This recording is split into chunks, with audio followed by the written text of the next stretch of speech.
Welcome to Physician Heal Thyself, the podcast, empowering you to take a whole person approach to your well-being, spirit, soul, and body. Join me, your host, Dr. Ana Lara, Naturopathic Doctor, entrepreneur, and a servant of Jesus Christ. We are not just a body, we are spirit and soul. It's time to integrate medicine and spirituality into our healing. Let's get started.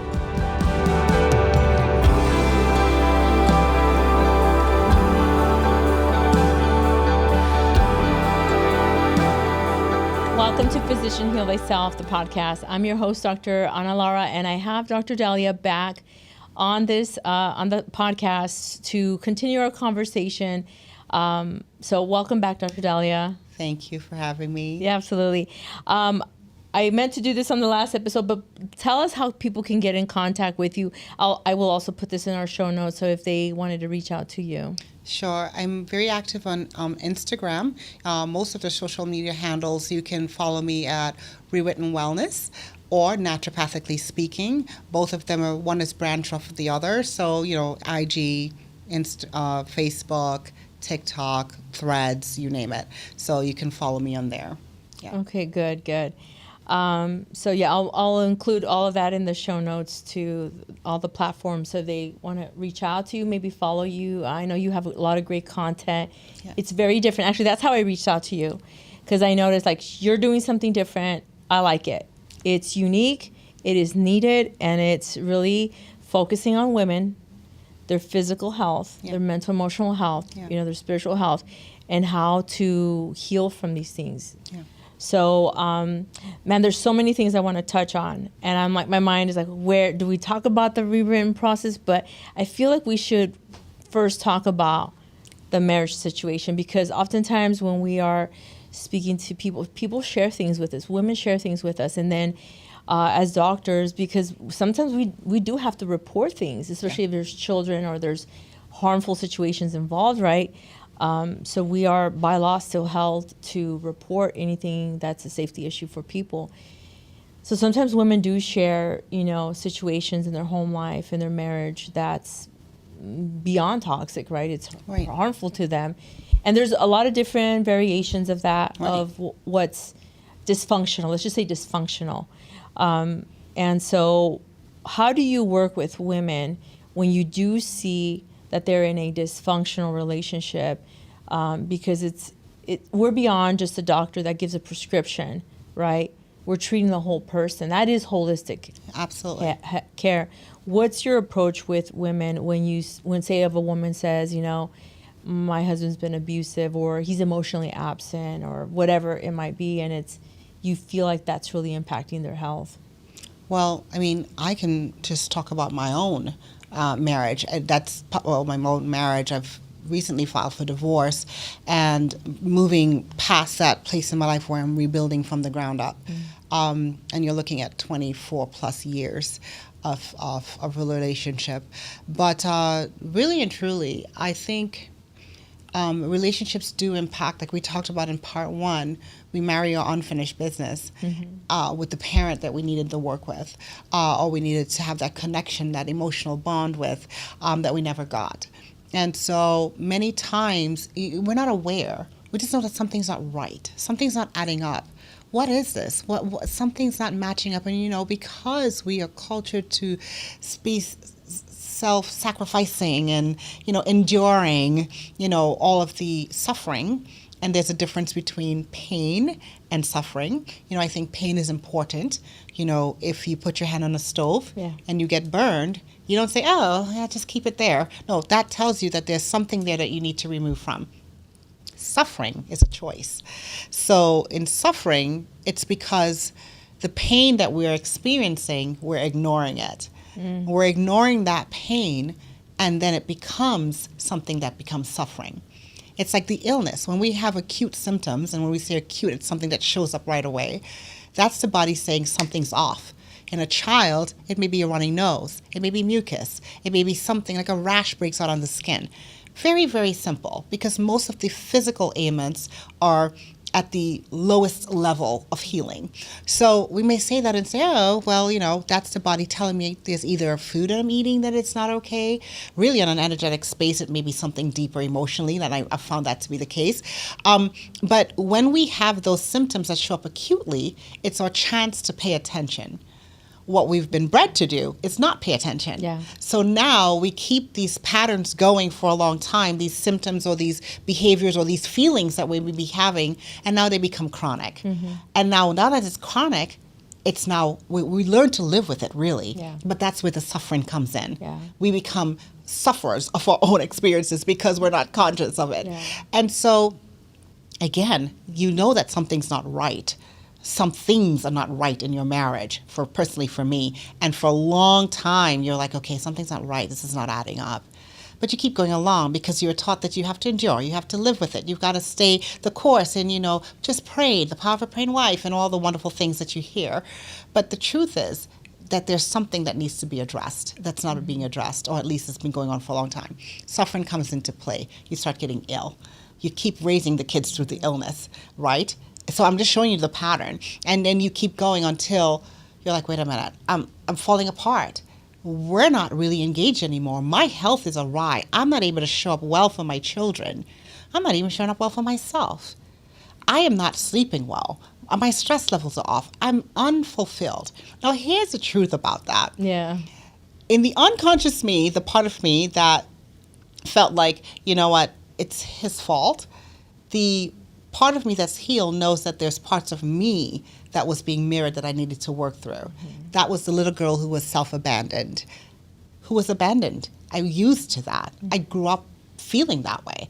I didn't know it until I became an adult, but that little girl was running the show. That old ego was running the show. Yeah. And so with that, you keep thinking, well, this is what I'm used to. This pattern feels familiar. Yeah. Right? And then you have fear.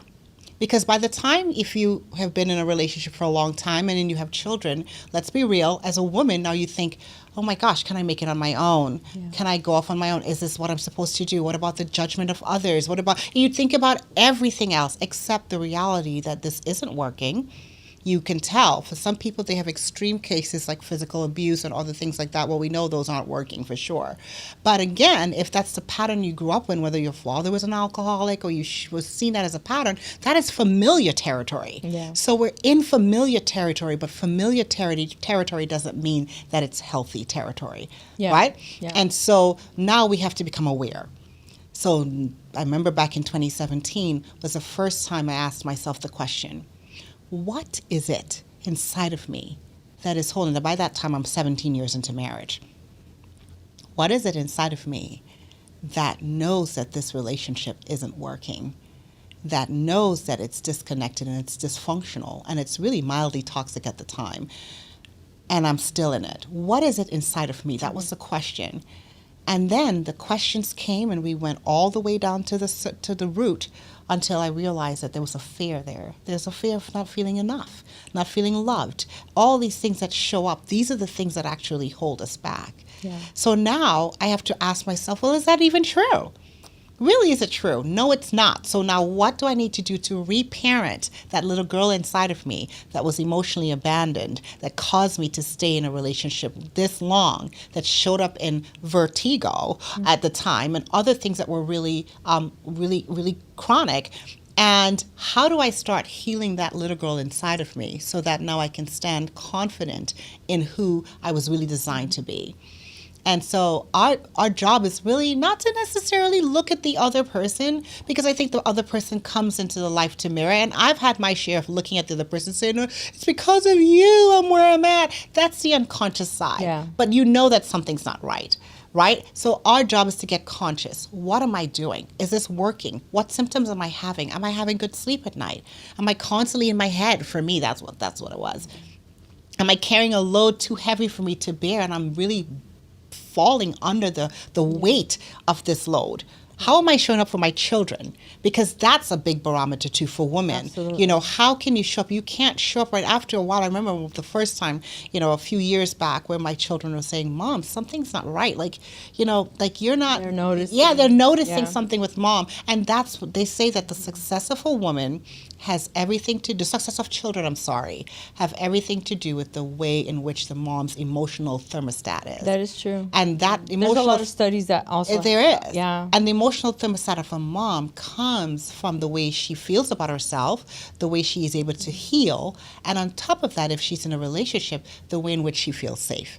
Yeah. That's safety, that emotional, physical, financial safety. And if any of the above, all three or even just one of them are off, that throws off her ability to pour into her children in the way that she is capable of. Yeah. And I find that's where the struggle is when women do start to work on that. They're proactive. Whether they're doing the healing work on their own, spiritually, or with a spiritual mentor, or in counseling, right? They're doing all those things to heal. But then if their partner doesn't heal, because, I mean, yeah, you could pray, you can speak into them, but ultimately it is their decision to also have a desire to want to heal and improve themselves. Mm-hmm. And that's where I find a lot of women in their mid-40s to into their 50s that they have stuck it out. Yep. They have been praying. They've been doing all for themselves, and then trying to encourage their partner, right, their husbands, to come alongside them in this healing journey, because we understand that if we don't grow together, we grow apart. And how far apart can you act? If you're so far apart, how can that marriage actually work? It's no longer equally yoked. It's not a marriage. So then society or religion or families, push on women like you have to just muster it up. But you know what breaks my heart is when I see women who die of cancer. Oh, yeah. And they were doing all they could to be healthy. And it was the emotional suppression, all the woundedness that they just kind of endured, suffered. Yeah. Yeah. Yeah, and that's huge. And you think about cancer, we want to physicalize cancer and call it something, but no. All cancer, it's a cancer because it's something that's been festering. It's really the physical manifestation of something that's been festering for a long time. Yeah. Lung cancer, unrequited grief. Stomach cancer, excess worry. Throat cancer, inability to express. Pancreatic cancer, family conflict. Like you go down the list. Breast cancer, over-nurturing. There's always some story that's behind it. And if we're able, as a matter of fact, I had an aunt who had pancreatic cancer that spread, and her cancer, I remember when I had the conversation with her at the time, she felt a deep burning in her heart for her children to be able to get along when she passed, and that was a huge deal for her. And the funny thing is, she was able to have that conversation with her children, and when she did, the next day, this was stage 4 at the end of her, she was able to get up and walk outside, something she couldn't even do on her own, and the body just had a portal to heal. A portal just came about where she could now say, okay, well, it's time for me. Had she maybe had been aware of that earlier, she could have reversed her circumstances. But at the same time, yes, cancer is a physical manifestation. We call it cancer because it's been festering for a long time, and whatever it is, it's most times an emotional barrier. Well, it's a illness is like that. Yes, it's a there's a biological process. It's a process that it got to this point. Yeah. Right. I mean, assuming that it's not related to environmental toxins exposure, sometimes those cause cancers, but for most people, I see that it is something that was relational, emotional, traumatic, that was unhealed, and it just festered in the body and developed into autoimmune conditions, right, or into cancers. And so these are the reasons why we should speak up and make a move, because, there comes a point that if your physical health, your emotional health, your mental health is on the line to the point that it can take your life away, then you're going to have to make some decisions, because sometimes the obstacle to cure, which is something in naturopathic medicine we look at, right? Identify, The obstacle identify to the cure. obstacle to cure and remove it. You got to remove the obstacle to cure.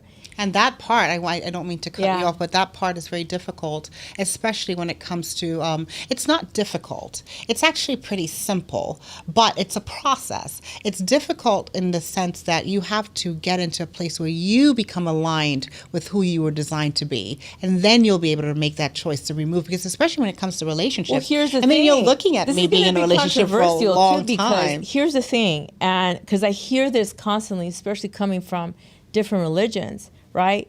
That we are to know the identity, who God's character is, and that we learn our identity through Christ. Right. So when we do learn our identity through Christ, then the world does not like that, Dr. Dellia.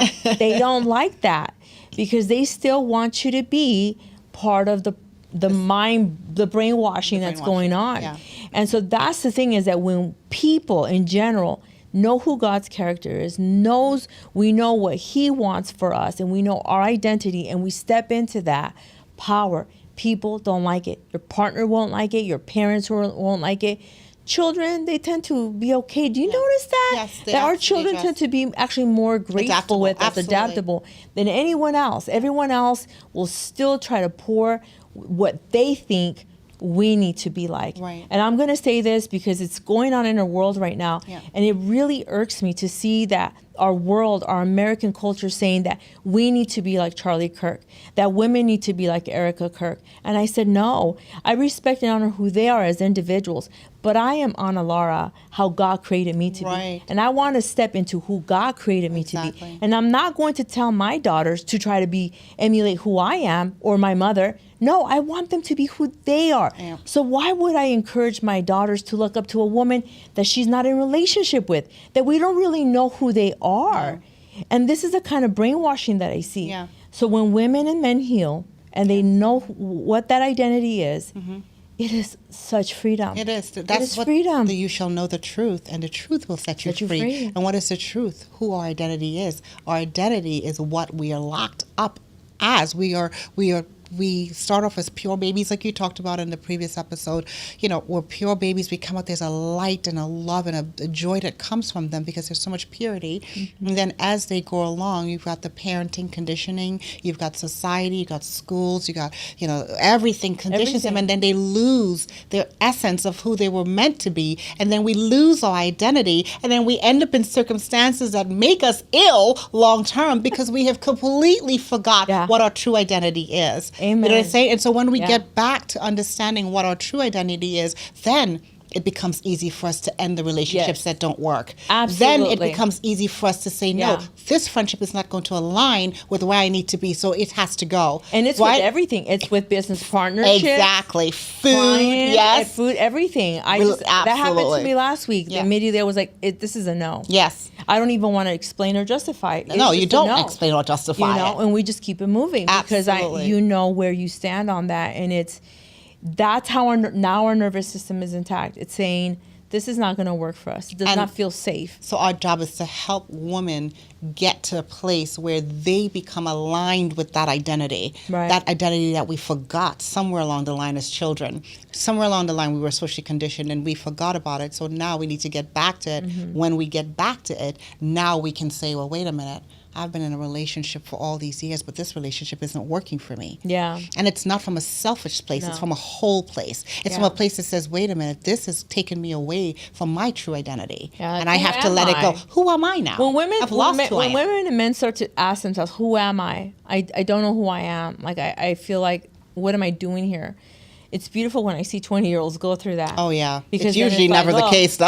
It's usually by the 35s, yeah, 40s, I know, you know. but I'm seeing a lot of 20-year-olds do that right excellent. now. Where they're like, what am I doing here in this world? Who am I in this matrix, right?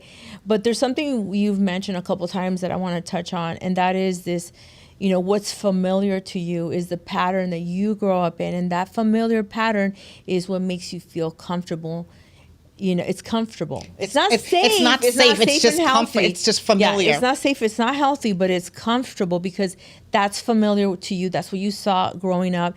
And so then you go into life, into entering relationships that do that. Now, just because it's comfortable doesn't mean it's healthy for you. Exactly. And when you break through that and you do identify, you learn to what is your identity, and you start to heal and walk into that space. And then things start dropping off. Hold on. Well, yeah. But here's the thing, that when people heal through that pattern that's not healthy, is that it's no longer familiar. No. And it makes them actually uncomfortable. Yes. And it's like, this is uncomfortable. I thought, it's like what you would think would be peaceful, they don't know how to sit in peace because they've lived all their life with this unhealthy, familiar, a pattern that's familiar to them, but it wasn't good for them. So now that they've gotten rid of all of these unhealthy things, right. the nervous system, their soul, all of it has to be recalibrated to align to say, this is what normal looks like. Right. So I always use the example of, I work with children who sometimes are on the autism spectrum or neurological issues. And from the beginning, they've been go, go, go. Their brain's on fire is what I tell the parents. So now that their nervous system is calm and they're relaxed, the children will say, when I'm doing the cranial therapies, they'll say, I feel tired. And I said, no, honey, that's what it feels like to be calm. What you're feeling is a state of calmness and relaxation. But we associate it with fatigue. Because he's been going 150 miles an hour in his brain, and now he's going 25 miles. So there's this time that our brain, our bodies, all of us, even our soul needs to adapt to now this new way. And so there is a process. And when people go through that, I constantly have to be letting my patients know, like, this is a process. You're not going to just go from super toxic relationships to now healthy and balanced relationships. And you're just going to fall right into that space and be comfortable. You're not. There's actually a state of discomfort. Absolutely. Until you adapt into that. And now this is what it feels like to be safe, to be seen, to be heard, to be validated, to be respected, to be loved. To be free. To be free. It's like the process of a caterpillar to a butterfly. Yeah. That cocooning state is the recalibration of the nervous system. It's saying, okay, I was crawling all along as this caterpillar, and now I'm rebirthing to this butterfly, and I've got to cocoon myself and really recalibrate. And that's a very isolated process. Yes, it is. And it's a very difficult, painful, messy process. Oh, yes. Anybody who wants to glamorize healing, like it's like, No. I'm healed, you are not even touching the surface because it's messy. There's tears. There's, oh my gosh, there's discomfort. There's, oh my goodness, well, I'm still in the same environment, but I know something's changing. How do I respond differently? There's so much. There's the discomfort of the unknown. Of the unknown. The new feelings of peace that you're like not familiar with, but yet so that your soul feels right, but the symptoms feel ugly. It's physical body. Right. It is. It's very cathartic. Why do I feel like peace, but I feel like my body's like uncomfortable. Yes. Like, that's a good thing. We call it the healing crisis. We call it a healing crisis. That's a good thing. Exactly. And my patient's like, huh? I think it's a good thing. It is. It's very good. Because that means that you've liberated yourself. Now your body and your nervous system is adapting to this new norm. Right. You're in the right place. Right. And so when you work with people like us, right, that when people work with people like us that understand that process, we celebrate it. We celebrate it. It's a celebration. And they eventually get to the point of celebrating it too, but the world around is like, oh yeah, I thought you're supposed to be getting better. But why are you feeling like this? It is a natural part of the healing process. I wanted to ask you this because I was going to say before you change the subject, you look at every single natural process in life. Pregnancy, birth, the process of going from, okay, I'm done being pregnant and I'm going to give birth, that whole labor, it's messy. Yeah. It's not glamorized. It's painful. It's messy. But then the process, the liberation is like, finally, this beautiful baby is here. The caterpillar to the butterfly. Yeah. Every process of life has that period where it's uncomfortable. Yeah. It's very messy. But at the end of it, you're like, wow, rebirth. Yeah. It's wonderful. Now I'm a whole person. Yeah. Now I feel free. Now my voice is heard. Now I'm standing in my constitution. Yeah. Now I'm who I was designed to be. I've let go of everything that's not serving me. And that's the process. Yeah. And some sometimes bringing it back to the relationships, that's hard because you are letting go of the familiar. You don't even know where you're going. I've felt that, where you're like, okay, I don't know where I'm going. I'm sorry, I don't know where I'm going, but I'm not there anymore. I'm not staying there. That's not for me anymore. There's no turning back. There's no turning back. Yeah. You cannot undo. You're going, it's unfamiliar, but that unfamiliar is calling louder than what was. Yeah. And so, and you know that your soul is aligned. So now you have to do the uncomfortable journey of unraveling and uncoupling what that represents. We are all spirits in this physical world. Experiencing life, healing, evolving. Yes. And so as much as people might disagree, we are. it is an individual journey that we're going through, and we're doing it in collaboration with others. Yeah. But ultimately, we are responsible to steward our souls, our spirits, and our bodies, our healing. We are solely responsible for us. Mm-hmm. Now, when you heal, what you like to do is help others. Yeah. That's the natural consequence of a healed person. That's because a sick person cannot heal other people. It's you make other people sick. You make other people sick. And that's actually how Rewritten Wellness came about. Yeah. It really came about from my own personal journey of unraveling my health, of unraveling my marriage, of raising my children through this messy process, homeschooling them, and really raising them to be whole individuals. Like understand and learn that no matter what, I don't care what society says, if you are in alignment with yourself and with your creator and with your soul, the way God designed you to be, you will navigate through life in the most beautiful of ways because you are in alignment. You're in alignment. So the number one job for us to do as individuals is to become in alignment. And that is the work. Yeah. Become in alignment with God. Yeah, that's what I mean. Yeah, with our soul and with our God. God. Yes, absolutely. God. That's it. It is absolutely that. And that takes work. It takes work to not take children outside of that because they were already born like that. Mm-hmm. They were born like that. They lose it as they get older. And then we try to find it back. So the first 40 years of our lives, we're living the program that we came about to be. And then the next 40, we are undoing what we learned so that we can be. That's crazy. So why don't we just skip that process and get conscious and heal ourselves as women so that we can raise our children to be whole and healed so that they don't have to try to undo the second half of their lives, even though I do believe all of our souls were called to do a job. To do our job. And part of it is to deal with the heartache and the the ailments that life will throw at us. But at the same token, if you can eliminate most of that for a child being raised, then they can grow up to be a happy, well-adjusted, confident child. Yeah. The other thing that I think it's important for people to understand is that kind of like how you were talking about the pregnancy stages, right? Well, it's 9 months, but there's also that fourth trimester that we call that postpartum phase that is a 3-month period for that women are still processing, and the baby. People need to understand that baby still thinks it's inside of mom's womb when they're born. And they don't really identify as being out in the world until about the 3rd month. So everything comes in seasons, just how we have, the winter, spring, summer, and fall. There's seasons, and we should adapt to those seasons in our life. We're not going to run 100 miles an hour all of those seasons. Yeah. And so what I wanted to bring out of that is that, as we're talking about healing, it took me several years. I was identifying it in my 30s, but it wasn't until my 40s because I got to really know my identity, and this is who I am. Right. And this is how I'm going to choose to live, because this aligns with me and God. Perfect. Yeah. And that is we're getting close to that season, and it doesn't always align with the calendar year. For me, October, I start to unwind, but in November, December, and January, those months for me are a time of going into my healing cocoon, is what I call it.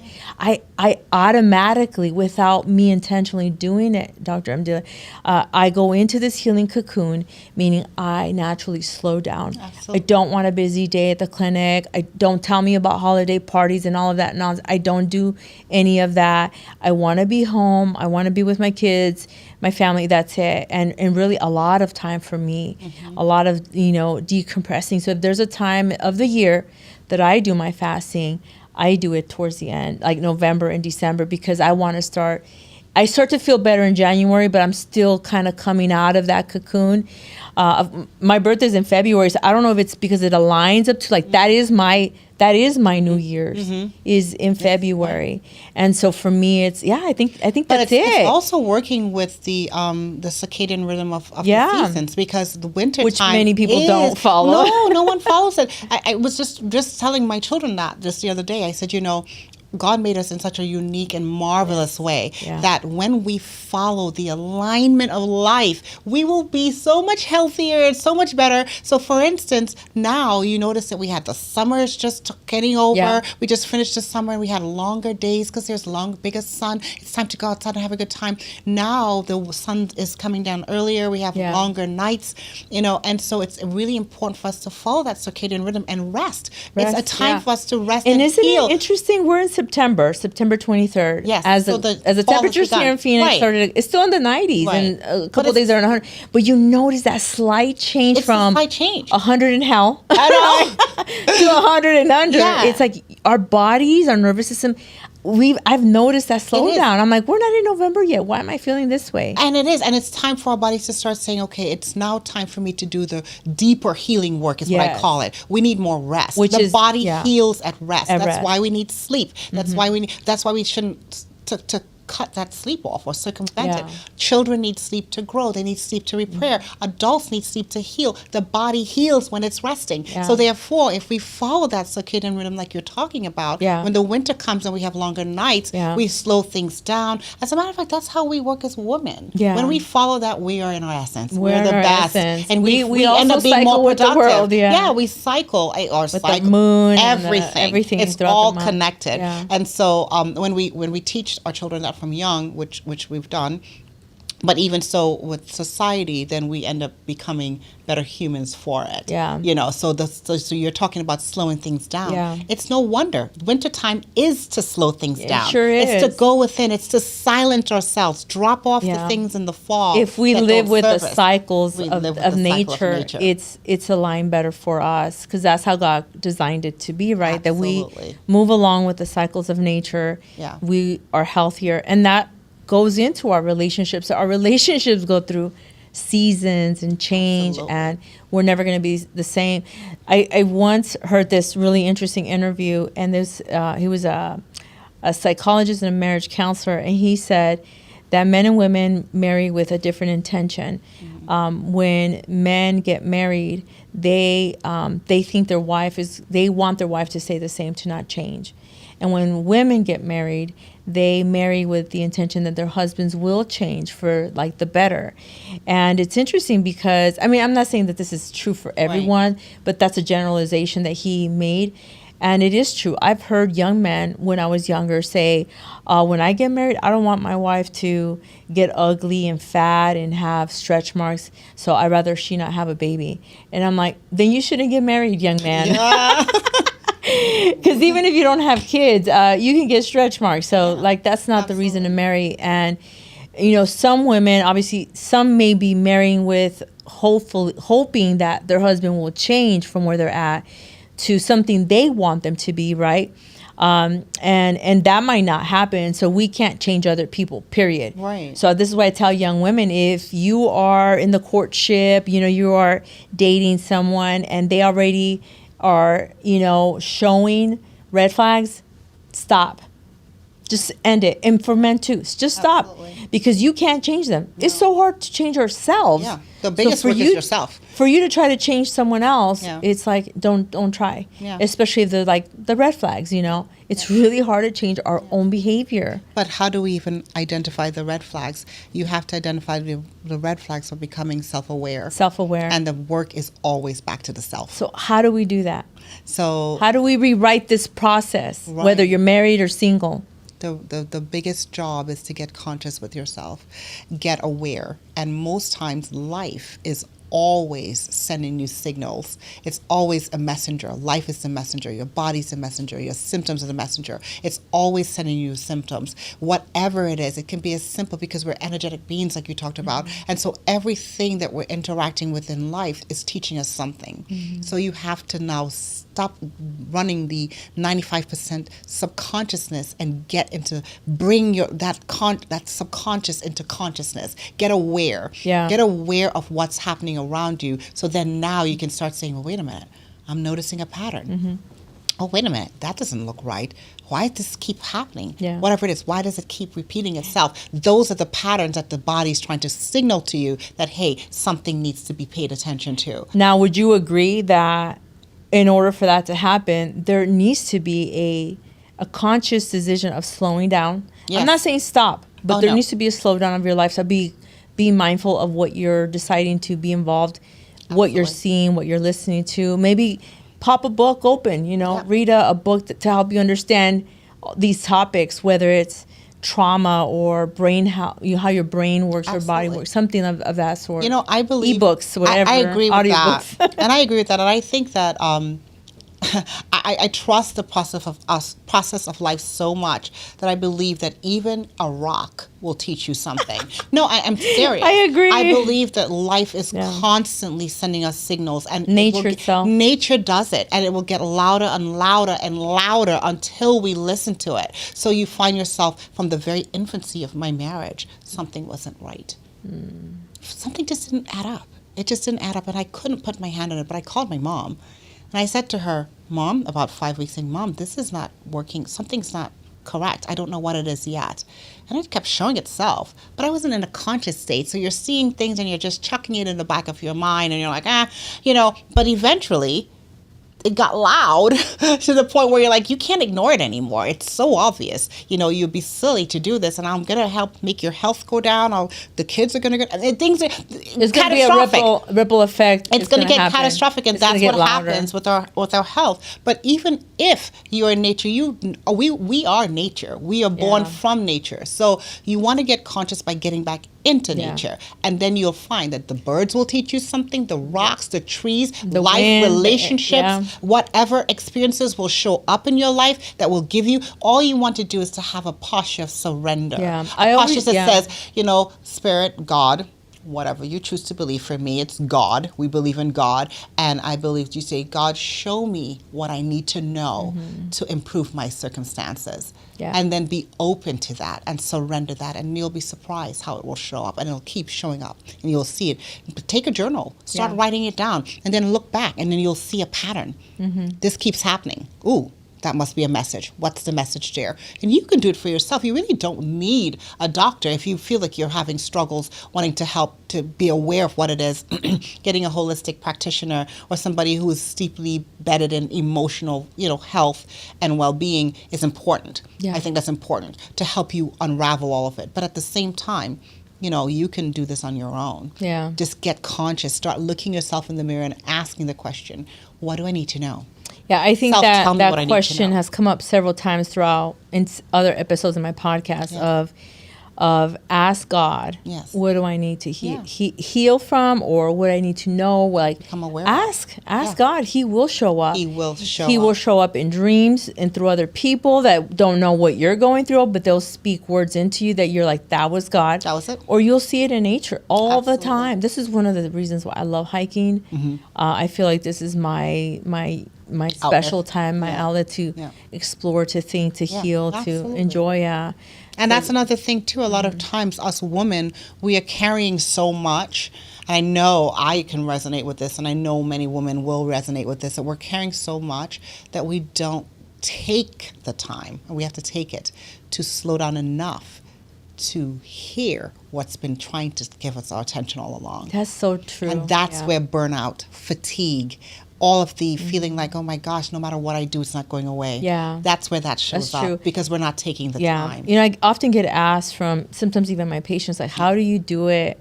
You hear all these things from people all day, every day. Like, how do you do it? Like, do you go home and it depends, Physical activity for me, whether it's going to the gym. I was kickboxing for a while. I stopped this that's year. cool. That was a good outlet for other, anger, whatever, frustration. Yes.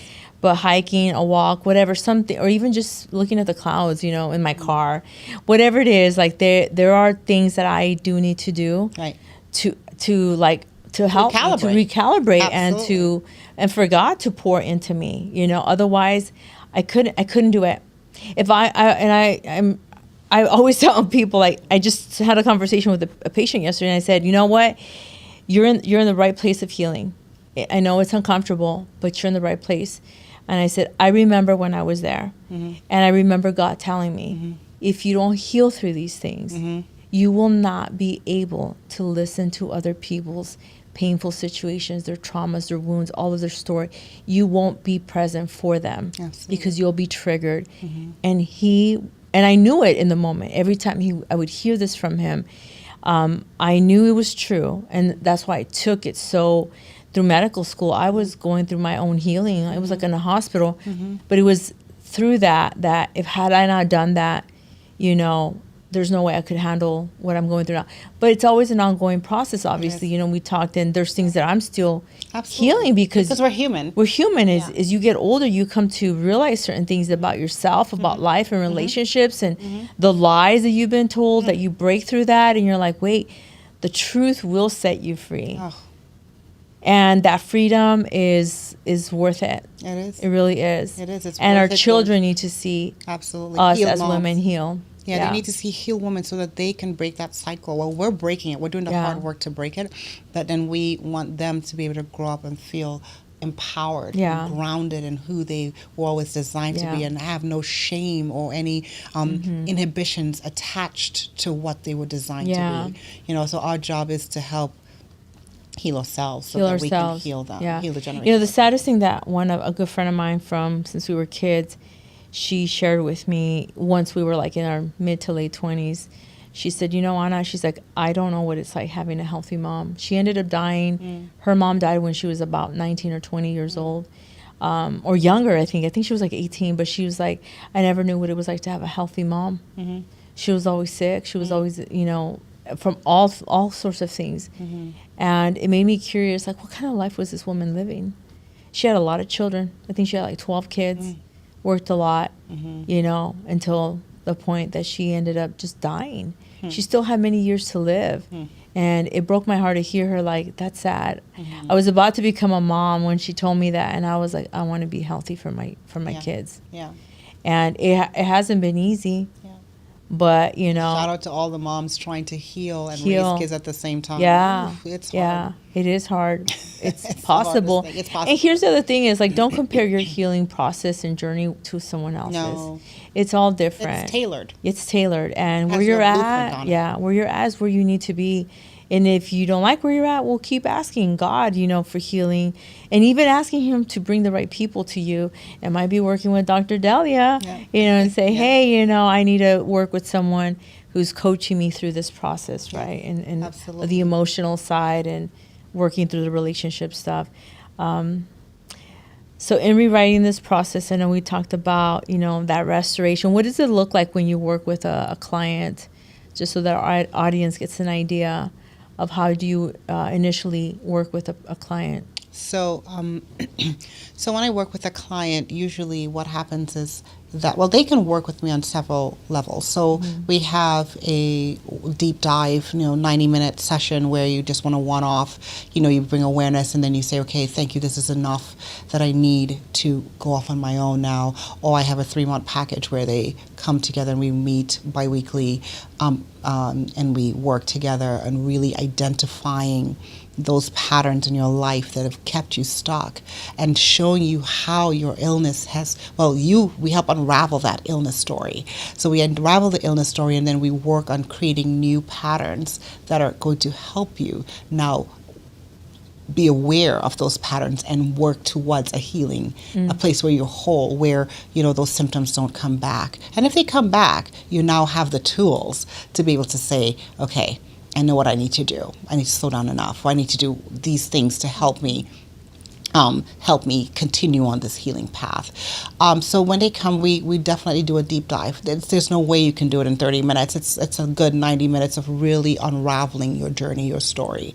And once we do that, then I come up with a whole blueprint for you that's very individualized and tailored for you, so that you can now walk through the journey of healing. And I'm here to hold your hand as you go along that path.